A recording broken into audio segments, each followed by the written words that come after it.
ጦርነት አይኑ ይጥፋ እጅግ አስቀያሚ ነው። እነዚህ የኢህአዴግ ፍንካቾች ህዝቡን ወደ ሌላ ጦስ እየጠለዙት ነው።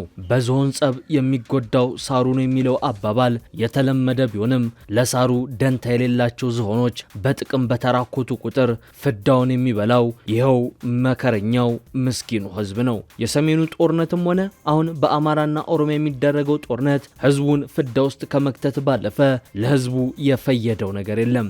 ነገር ግን ዛሬም ከስተታቸው ለመማር ያልፈቀዱ ሹመኞችና ፖለቲከኞች ይህን ህዝብ በግድም በውድም ለሌላ እልቂት ተዘጋጅ እያሉ የእልቂት ጥሪ እያቀረቡለት ነው፣ እየጋበዙትም ነው። ከሰሞኑ የአዲስ አበባና የመቀሌ የፕሮፓጋንዳ ማሽኖች ዳቦ ለራቦ ተመልካቻቸው ሆድ የሚነፋ ፕሮፓጋንዳ እየጋቱት ነው። ሁለቱም ተቀናቃኞች በአዲስ አበባና መቀሌ ባሉ የፕሮፓጋንዳ ማሽኖቻቸው በኩል ፈር የለቀቀ ሆድን የሚነፋ ፕሮፓጋንዳ እያሰራጩ ነው። ብልጽግና ህዋትን በባንዳና የባዕዳን ተላላኪ ያለ መፈረጅን ተያይዞታል። ህዋትም ብልጽግና ጠላት ነው፣ ጄኖሳይዳል ኃይል ነው፣ መወገድ አለበት እያለ ነው። ፍረጃው ተጧጡፏል። ይህ አካሄድ ሁለቱም ኃይሎች በጦር ግንባርም ሆነ በሚዲያ ግንባር ለጦርነት ዝግጅታቸውን መጨረሳቸውን የሚያሳይ ነው። በተለይም ህዋት እጅግ የከረረ ዘመቻ ላይ ተጠምዷል። ከሰሞኑ ከመቀሌ በኩል የሚሰማው ነጠላ ዜማ ሁሉ ብልጽግና መወገድ አለበት፣ ብልጽግናን ተባብረን እንጣለው፣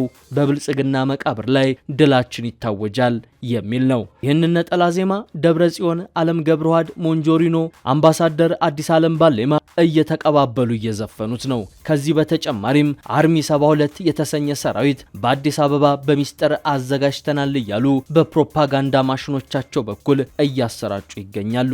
የህዋትን የግፍ አፈሳ ሸሽተው ወደ አዲስ አበባና ወደ ተለያዩ የክልል ከተሞች የመጡ የትግራይ ወጣቶች በገቡባቸው ከተሞች ተረጋግተው ህይወታቸውን እንዳይቀጥሉ የህዋት ካድሬዎች ወጣቶቹ የአርሚ 70 አባላት እንደሆኑና አሁንም ጦርነት ቢነሳ ከተማ ውስጥ በተለይም አዲስ አበባ ላይ ችግር ሊፈጥሩ እንደሚችሉ እያስነገሩ እያስወሩም ይገኛሉ። ህዋት እመራዋለሁ የሚለው ህዝብ ላይ በዚህ ደረጃ የሚጨክን የአረመኔ ስብስብ ሆኗል። አልዋጋም ብሎ የሸሸን ወጣት ከፌዴራል መንግስቱ ጋር ለማጣላትና በገቡባቸው ከተሞች በጥርጣሬ እንዲታዩ የሚሄድበት ርቀት እጅጉን አጀብ የሚያሳይ ነው። በዚህ ዝግጅታችን ሰሞነኛውን የህዋትንና የብልጽግናን የፕሮፓጋንዳ ጦርነት እንመለከታለን። አንድ ሐሙስ ቀርቶታል የሚባልለት ጦርነት ምን ደረጃ ላይ እንደሚገኝም እንዳስሳለን። አብራችሁን ቆዩ። አሁን ሁሉም ነገር ያበቃለት መስሏል። የጦርነቱ በይፋ መታወጅ ብቻ እየተጠበቀም ይመስላል። በብልጽግና የሚዘወሩ መገናኛ ብዙሃን ህዋትን የሚያጥላሉ ዘገባዎችን በማሰራጨት ተጠምደዋል፣ ቢዚ ሆነዋል። በተመሳሳይ ህዋት የሚደጉማቸው ሚዲያዎችም ጸረ ብልጽግና ዘገባዎችን በማሰራጨት ተጠምደዋል። ይህን የተመለከቱት ታዛቢዎች ጦርነቱ የቀናት ዕድሜ ነው የቀረው ሲሉ ያስጠነቅቃሉ። በእርግጥም ሁለቱ የኢህአዴግ ፍንካቾች ህዋትና ብልጽግና ዳግም ወደ ጦርነት መንደርደራቸውና መግባታቸው አይቀሬ ሆኗል። ገብር አልገብርም ግብግብ ላይ ናቸው። ሁለቱም ኃይሎች የፕሪቶሪያ ስምምነቱን ከመተግበርና ከማስተግበር ይልቅ ማንበርከክን መምረጣቸው ለሌላ ግጭት መቀስቀስ ስጋትን ፈጥሯል። በተለይም ከሰሞኑ በሁለቱም ወገኖች በኩል እየተመለከትን ያለነው ዱላ ቀረሽ የፕሮፓጋንዳ ዘመቻ ጦርነቱ ወደ አይቀሬነት መቃረቡን በግላጭ የሚያሳይ ነው። ብልጽግና በሚዘውራቸው ሚዲያዎቹ በኩል ህዋትን በባንዳነትና በጸረ ሰላምነት እየፈረጀ ሲሆን ህዋትም ብልጽግናን በዘር ጨፍጫፊነት በመክሰስ ማስወገድ አለብኝ ሲል እየፎከረ ነው። ይህን የሁለቱ ኃይሎች ሰሞነኛው የቃላት ፊልም የተመለከቱ ወገኖች ታዲያ ጦርነቱ አንድ እርምጃ እንደቀረው አመላካች ነው ይላሉ። በአንጻሩ አዲስ አበባ ተቀምጠው ህዋትን የሚቃወሙ የትግራይ ልሂቃን ህዋት ጦርነት ለመክፈት እጅጉን ተቃርቧል፣ አዲስ አበባን ለመቆጣጠርም 2 ወር በቂ ነው እያለ ነው በማለት እየተናገሩ ይገኛሉ። ከሰሞኑ ህዋት እያካሄደ ባለው ጸረ ብልጽግናና እምቢኝ ለብሔር እልቂት በሚል መሪ ቃል በተለያዩ ከተሞች የሚያካሄደው ስብሰባ በህዋት ከፍተኛ አመራሮች የሚመራ ሲሆን ከፍተኛ የጦርነት ስጋትንም የሚፈጥሩ ናቸው። አንዳንድ ታዛቢዎች የህዋት መግለጫዎችና ስብሰባዎች ከማዕከላዊ መንግስት ጋር ያለውን ውጥረት ወደ ሌላ ጽንፍ የሚያሸጋግሩ ይሆናሉ ሲሉ ይፈራሉ። ሌሎች ደግሞ ከነዋሪዎች ጋር መመካከር አዎንታዊ ውጤት ሊያስገኝና ወደ መፍትሄ ሊያመራ እንደሚችል ተስፋን ይሰጣሉ። ነገር ግን በካናዳ ካልጋሪ የአስቸጋሪ ዩኒቨርሲቲ መምህር የሆኑት ፕሮፌሰር ጌታቸው አሰፋ በሚያሳዝን ሁኔታ ወደ ጦርነት እንደተቃረብን ይሰማኛል ነው የሚሉት። የህወሓት መሪዎች በሚሰጡት መግለጫዎችና ንግግሮች ውስጥ በጄኖሳይዳል ስርዓት መቃብር ላይ የሚለውን ሀረግ መጠቀማቸው እንዲሁም ከዚህ በፊት በነበረው ጦርነት ልጆቻቸውን ያጡ ቤተሰቦች የቀሩ ልጆቻቸውን ለጦርነት እንዲያቀርቡ የሚያሳምንና የሚገፋፋ ይመስላልም ይላሉ። በሌላ በኩል ደግሞ ባለፉት 2 ወይም 3 ቀናት ውስጥ ከማዕከላዊ መንግስት ከፍተኛ የፕሮፓጋንዳ ዘመቻ መከፈቱንም አስተውያለሁ ይላሉ ፕሮፌሰር ጌታቸው። ስለዚህ የመጨረሻ የሚመስል ሁኔታን እየተመለከትን ነው። ነገር ግን ምናልባት ጦርነት የሚቀርበት እድል የለም ማለት አልፈልግም ይላሉ።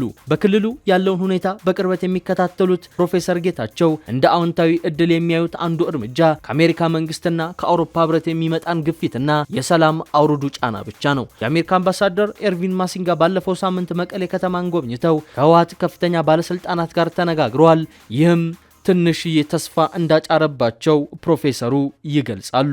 የአምባሳደር ማሲንጋ ወደ መቀሌ መጓዝ ለፕሮፌሰሩ አዎንታዊ አካሄድ ቢሆንም ለህወሓት ግን ሌላ የተሳሳተ መልእክት እያስተላለፈ ሊሆን እንደሚችል ስጋታቸውን ይገልጻሉ። ይህ በሁለት መንገድ ሊታይ ይችላል። በአንድ በኩል ወደ ጦርነቱ መጠጋት እንዳለ ያመላክታል። ሁለተኛ ነገር ደግሞ እየተካሄዱ ካሉት ስብሰባዎች እንደምንሰማው የቀድሞ ምክር ቤታችንን መመለሳችንና ኃይላችንን ማሳየታችን እየተመላለሱ እንዲያዩን አድርጓል የሚል ፕሮፓጋንዳ እየተጠቀሙበት ነው ሲሉ ያስረዳሉ። ስለዚህ የጦርነቱን ለማባባስና ጫና ለመፍጠር ሊሆን እንደሚችልም ይናገራሉ። በሌላ በኩል ፕሮፌሰሩ እስካሁን ስንሰማው የነበረ ከኤርትራ መንግስት ከፋኖና ከኦሮሞ ነጻነት አውጪ ጦር ጋር ያለውን ግንኙነት ገሃድ እያደረጉት ያሉ ይመስላሉ ይላሉ። ስለዚህ እንደ ተስፋ ምናልባት የዲፕሎማሲ ስኬትን ለማሳደግ ሊሆን ይችላል የሚል ግምት አለኝ። ነገር ግን በተለይም ከ4 ኪሎ የሚሰማው የፕሮፓጋንዳ ዘመቻ ጦርነቱ በጥቂት ቀናት ወይም ሳምንታት ውስጥ ሊጀመር ይችላል አይቀርም ይላሉ። በአዲግራት ዩኒቨርሲቲ መምህር የሆኑትና ህወሓትን በመደገፍ አስተያየቶችን በመስጠት የሚታወቁት አቶ አብርሃ ተክሉ ስብሰባው አካታች ነበር ሲሉ ነው የፕሮፌሰሩን ሐሳብ የሚቃረኑት። የመድረኩ ዓላማ በትግራይና በኢትዮጵያ ያለውን ወቅታዊ የፖለቲካ ሁኔታ ማስረዳትና ለወደፊት የፖለቲካና ወታደራዊ እርምጃዎች መዘጋጀት ነው ይላሉ። የፕሪቶሪያ ስምምነት ከተፈረመበት ጊዜ ጀምሮ ጦርነቱ አላቆመም ሲሉ የሚከራከሩት አቶ አብርሃ በክልሉ ላይ የተጣሉትን የበጀት የነዳጅና የደሞዝ ክልከላዎች እንዲሁም በአሁኑ ወቅት በአማራ ክልል ስር የሚገኘውን የምዕራብ ትግራይ ይዞታዎች ጉዳይን እንደ ማስረጃነት ይጠቅሳሉ። አቶ አብርሃ ውጥረቱ እየተባባሰ የመጣ ይመስላል ከሚለው የፕሮፌሰር ጌታቸው አሰፋ ትንተና ጋር ግን ይስማማሉ። በክልሉ ስለሚካሄደው ወታደራዊ ስልጠናና ምልመላ ሲጠየቁ ደግሞ ይህ መሰረታዊ ጉዳይ ነው። በተለያዩ አካባቢዎች ሰዎች ሳያሳምኑ የግድ እርምጃ ይወሰዱ አሉ።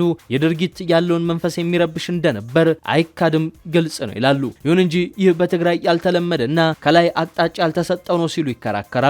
የሰሞኑ ውይይት ዓላማ ደግሞ በጉዳዩ ላይ የጋራ መግባባት መፍጠር እንደሆነ ተናግረዋል።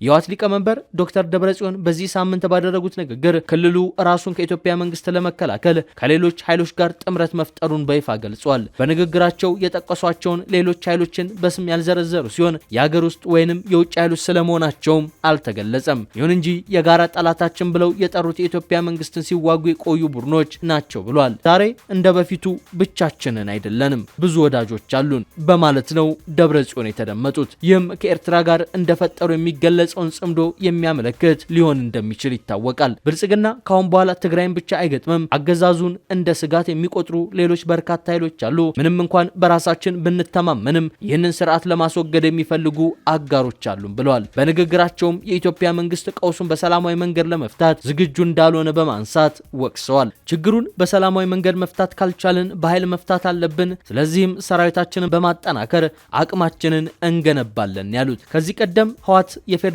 መንግስትን የፕሪቶሪያ ስምምነት በመጣስ በባንክ በነዳጅ አቅርቦት በበጀት በመድኃኒትና በሌሎች አስፈላጊ አገልግሎቶች ገደቦችን ጥሏል በሚል መክሰሱ አይዘነጋም። መንግስት ደግሞ ህወሓት ከኤርትራ መንግስት ጋር ለጦርነት እየተዘጋጀ ነው በማለት ይከሳል። በቅርቡ ጠቅላይ ሚኒስትር አብይ አህመድ በፓርላማ ባደረጉት ንግግርም ይህንን ክስ ማቅረባቸው የሚዘነጋ አይደለም። ህወሓት ለሚያደርጋቸው ነገሮች ሁሉ የተለያዩ ምክንያቶችን ቢያቀርብም እርምጃ እንዲወስድ የተጫነው እውነተኛ ጫና ግን ግልጽ ይመስላል ይላሉ። ይላሉ ተንታኞች። የገንዘብ የነዳጅና የመድኃኒት እጥረት አለ። ከጥቅምት 2025 ጀምሮ አዲስ አበባ ለትግራይ ክልላዊ አስተዳደር የምታደርገውን የጥሬ ገንዘብ ዝውውር አዘግይታለች ወይንም አቋርጣለች። እንደ መምህራን ያሉ የመንግስት ሰራተኞች ደሞዝም ሳይከፈላቸው ለረጅም ወራት ቆይተዋል። ህዝቡ በህወሓትና አዲስ አበባ መካከል ባለው ፍጥጫ ውስጥ መናወጥ ውስጥም ወድቋል። ቲዲኤፍ ወደ ፖለቲካዊ ወገንተኝነት ማዘንበሉ ግጭቱን ይበልጥ እያባባሰው እንደሆነ አንድ የጀርመን ጋዜጣ ከሰሞኑ ዘግቧል። ቲፒኤልኤፍም ሆነ የብልጽግናው መንግስት አሁን ላይ ሊወሰድ ለሚችል ለማንኛውም ወታደራዊ እርምጃ ህጋዊ ቅቡልነትን ማግኘት ትልቅ ቦታ የሚሰጡት ጉዳይ የሆነ ይመስላል። እያንዳንዱ ወገን ሌላኛውን ወገን እንደ ተንኳሽና አጥቂ አድርጎ ለመሳልም እየጣረ ይገኛል። ከዚህ ቀደም ህወሓት ለአፍሪካ ህብረት፣ ለተባበሩት መንግስታት ድርጅትና ለምዕራባውያን ኤምባሲዎች በጻፋቸው ግልጽ ደብዳቤዎች የጦርነት ስጋት እንዳለ በተደጋጋሚ ያስጠነቀቀ ሲሆን ለዚህም ዋና ተጠያቂው የኢትዮጵያ መንግስት እንደሆነም ይገልጻል። በተመሳሳይ የኢትዮጵያ መንግስትም ህወሓትና ኤርትራ የጦርነት ዝግጅት እያደረጉ ነው በማለት ለዓለም አቀፍ አጋሮቹ አሳውቋል። ይህም ጦርነት ከተነሳ ተንኳሹ ህወሓት ነው፣ ተንኳሹ ብልጽግና ነው በማለት ለመካሰስ ይመስላል። ህወሓትም ሆነ የኢትዮጵያ መንግስት ግን የውጥረቱን መባባስ ሙሉ በሙሉ የመቆጣጠር አቅም እንደሌላቸው ይኸው የጀርመን ጋዜጣ ይናገራል። በአማራ ቁጥጥር ስር ባለው ምዕራባዊ ትግራይ የሚንቀሳቀሱ የተከዜ ታጣቂዎች፣ በአፋር የሚገኘው የትግራይ ሰላም ኃይል ቲፒኤፍ ወይም በሱዳን የሚገኘው የህወሓት አርሚ 7 የመሳሰሉ ትናንሽ ሚሊሻዎች በአካባቢያዊ ምክንያቶች ተገፋፍተው ወታደራዊ እርምጃዎችን ሊወስዱ የሚችሉበት ስጋት አለ። ይህ በሚሆንበት ጊዜ የመከላከያ ሰራዊት ወይንም የትግራይ ኃይሎች የአካባቢ አጋሮቻቸውን ለመከተል ወይንም ለሚሊሻዎቹ የተወሰኑ እንቅስቃሴዎችን ምላሽ ለመስጠት ሊገደዱ ይችላሉ። በዚህ ውጥረት በተሞላ ድባብ ውስጥ ተሳሳቱ ስሌቶች ወይንም አለመግባባቶች ወደ ሰፊ ግጭት እንዳያገረሹ ለማድረግ አስተማማኝ የመገናኛ መስመሮች መኖራቸው ወሳኝ ነው።